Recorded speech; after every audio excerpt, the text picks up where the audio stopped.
Estamos de volta com o programa Estado de Excelência, conversando hoje com o professor Fernando Serra, pesquisador de Estratégia e Planejamento Pessoal da Unisul, um dos autores do livro O Tempo na Sua Vida, juntamente com o professor Jurandir Macedo. Professor Serra, o que nos faz perder tempo desnecessariamente? Olha, o que nos faz perder tempo desnecessariamente é o fato de nós não estabelecermos prioridades. Então, a partir do momento que você está... A primeira dica para você economizar tempo é você estabelecer prioridades. E essas prioridades podem ser prioridades de agora, como prioridades de futuro. Existem coisas que você não pode deixar de fazer, dentro do teu dia a dia, porque você é obrigado a fazer. Mas você pode estabelecer prioridades para hoje e prioridades para o futuro.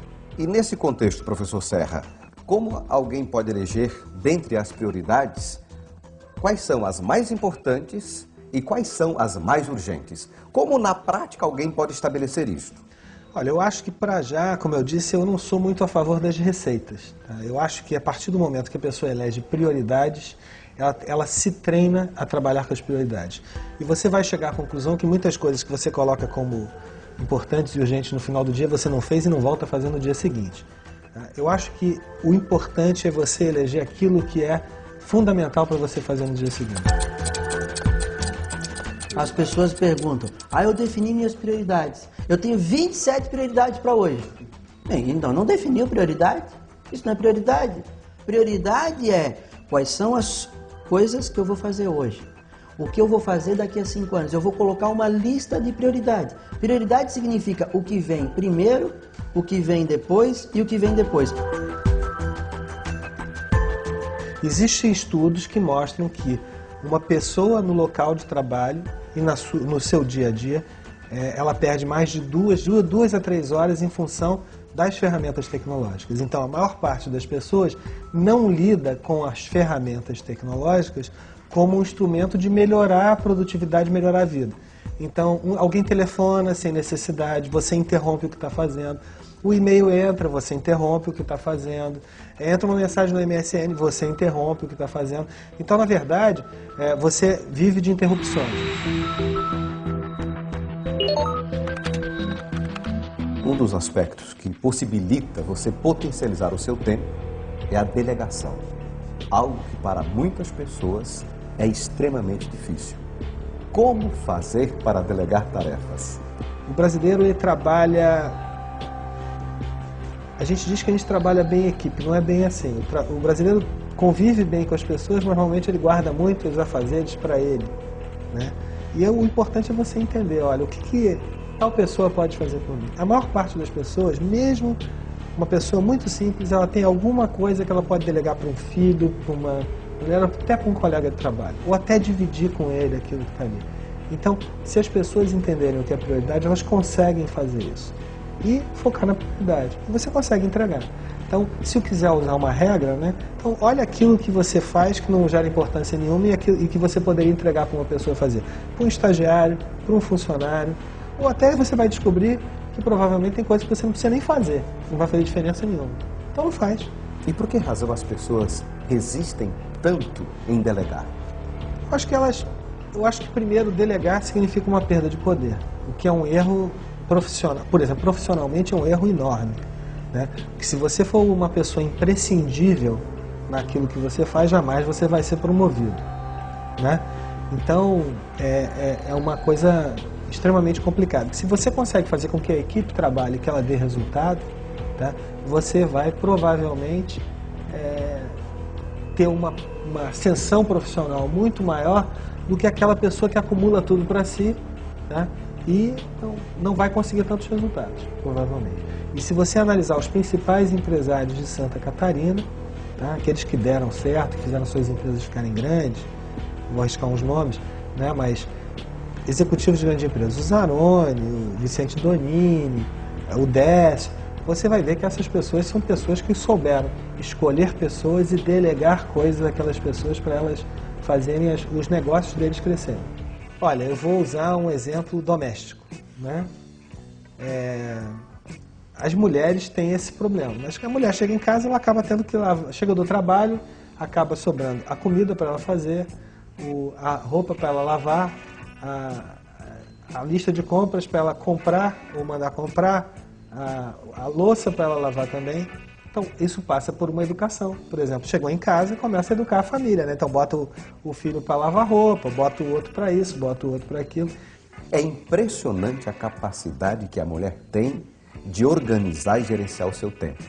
Porque além de cuidar da casa, de cuidar da sua atividade profissional, de cuidar de todas as coisas que o homem cuida, ela também cuida muito mais da sua aparência. Como é que uma mulher consegue conciliar o tempo de uma forma tão extraordinária e o homem não consegue? A mulher diz muito mais não do que o homem. Se você fizer um levantamento, a mulher diz muito mais não do que o homem. E a mulher diz não, assim, não, eu não vou fazer isso porque hoje eu tenho um compromisso. Este é o meu horário de, né? Você vai fazer isso para mim porque eu não vou fazer. E ela até te direciona para aquilo dali de um outro jeito.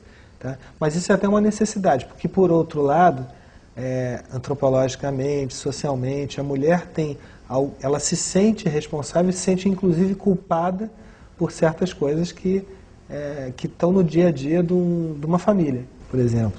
O consumo, a maior parte do consumo é direcionado pelas mulheres. A roupa, a comida, os cosméticos, o remédio, tá? A maior parte dessas coisas são direcionadas pelas mulheres.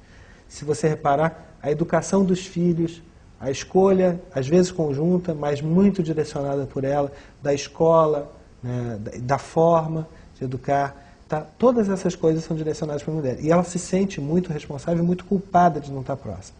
Então, a mulher ela tem essa necessidade e tem muito mais angústia de tempo que o homem. É que hoje nós temos tantas atividades que parece que o tempo caminha mais rápido. Só que esse é o tempo da minha vida. Vá no interior para ver se o tempo não continua com uma impressão de que parece que o tempo não passa. Claro, o tempo não passa porque o cara fica ali o dia inteiro sentado. Agora tem muita gente aqui em Florianópolis que para ele o tempo também não passa. Por quê? Porque ele fica sentado. Ele fica vendo, meu Deus, como o meu amigo está indo bem na vida. E eu, como sou um cara azarado. Só que o amigo se levanta, faz, realiza, organiza seu tempo, organiza sua vida. Ele o que faz? Fica olhando o amigo fazer isso.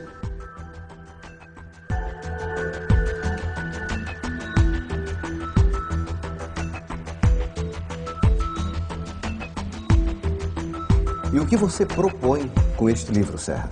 A proposta é que as pessoas começam a refletir sobre o seu tempo e começar a tentar ver o que elas priorizam. Se é fortuna, se é poder, se é realização, se é segurança. O que elas...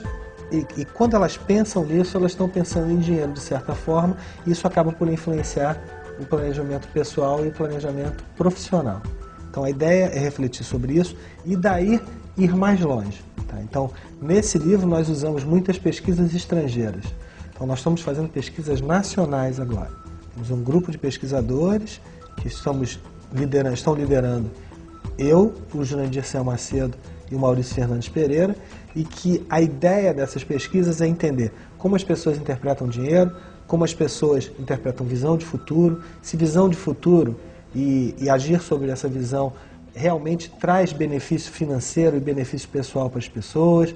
Então nós vamos estar pesquisando pessoas de classe média, de classe mais baixa, pessoas de sucesso, para então compor, né, um conjunto de informações que leve a novos livros. Tem um amigo que é um velho boêmio, que ele costuma dizer que só há 3 coisas absolutas nessa vida: a matemática, a música e a poesia.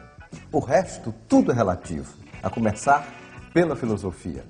E o tempo, é relativo ou é absoluto? Ele é tudo. Então, se você pensar, o tempo é poesia, né? Por exemplo, ai que saudades que eu tinha da aurora da minha vida, da minha infância querida. É tempo passado, é saudosismo. Se você pensar que o dia tem 24 horas e cada hora tem 60 minutos e cada minuto tem 60 segundos, tá? O tempo é matemática porque você vai medir produtividade com o tempo, você vai medir décimos e centésimos de segundos para ver quem chegou primeiro. Tá? E se você pensar música, né? Deixa a vida me levar, vida leva eu, e daí por diante, né? Você tem músicas e músicas que falam de tempo e da relação com o tempo. Né? Se o trem não chegar, né? E daí vai, né? Então o tempo é tudo. E o tempo também é filosofia. O tempo não vejo o futuro repetir o passado. Eu vejo um museu de grandes novidades. O tempo não para. No próximo bloco você confere o quadro Capacitando para o Sucesso e o destaque do agronegócio da semana. Já voltamos.